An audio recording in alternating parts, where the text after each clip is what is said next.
Hi అండి, అందరికీ నమస్తే. అందరూ ఎలా ఉన్నారు? ఇవాళ మా ఇంట్లో కోడిగుడ్లు ఇగురు వండుతున్నానండి. కోడిగుడ్లు ఇగురు అందరికీ తెలిసిందే, కానీ చిటికా చెప్తున్నానండి.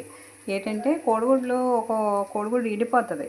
మనం నూనెలో వేపడానికి పనిచేయదు, వేపుతుంటే అంటుపోయి ఇడిపోతుంటుంది.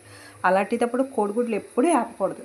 వేపకుండా ఈ కోడిగుడ్డు ఉంచండి, ఇలా నాట్లు మనం ఇలా నాట్ల కింద పొడుగ్గా 4 వైపులా ఇలా నాట్ల కింద పెట్టేసామనుకోండి. పెట్టేసి మనం ఉప్పు, కారం, నూనె, ఉల్లిపాయల్లోని ఆ గుడ్లు వేసేసి కాసేపు ఈ ఉల్లిపాయలతో ఇలాగ మగ్గేలా చేసి వాటర్ వేస్తామనుకోండి, గుడ్డులో ఉన్న చందమామలో కూడా ఈ గ్రేవీ వెళ్ళి గుడ్డు చాలా టేస్ట్ వస్తుంది. తినేటప్పుడు చాలా బాగుంటుంది. గుడ్డు పలంగా ఉంటుంది, టేస్ట్ మటుకు బాగుంటుంది. మనం చాలామంది వేపుకొని ఇగురు వండుకుంటేనే బాగుంటుంది అనుకుంటాం, కానీ ఇలా కూడా ట్రై చేయండి. గుడ్డు ఇడిపోదు, ఇలా గుడ్డు పలంగా ఉంటుంది, టేస్ట్ కూడా సూపర్గా ఉంటుంది. ఇందులో ఎండు చేప కానీ, ఎండునత్తలు కానీ, ఎండ్రాయిలు కానీ వేసుకొని వండుకుంటే చాలా టేస్ట్గా ఉంటుందండి. ప్రజెంట్ మన ఇంట్లో ఆ 3 లేవు, అందుకని ఉత్తి ఇగురు వండుతున్నాను.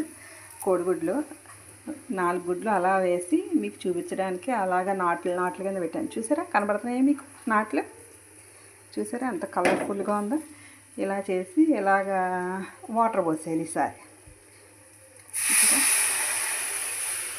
వాటర్ పోస్తే ఈ మొత్తం ఎగురు అంతా గుడ్లకి పడుతుంది. బాగా గుడ్లు బాగా మరిగేటప్పటికి గుడ్లు బాగా ఉడుకుతుంది.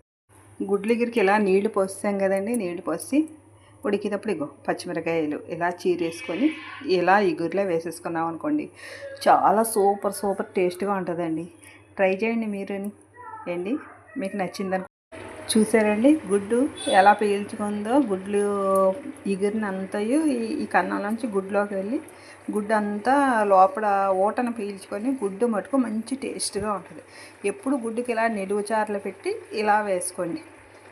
ఏపితే ఇడిపోతాయి అన్న గుడ్లు ఇలా వండుకోండి, చాలా టేస్ట్గా ఉంటుంది. మీకు నచ్చిందండి? ఇది గుడ్లకి సంబంధించిన చిట్కా అండి. చూడండి, నచ్చితే లైక్ చేయండి. నచ్చుతుందని ఆశిస్తున్నాను. ఉంటానండి, బాయ్.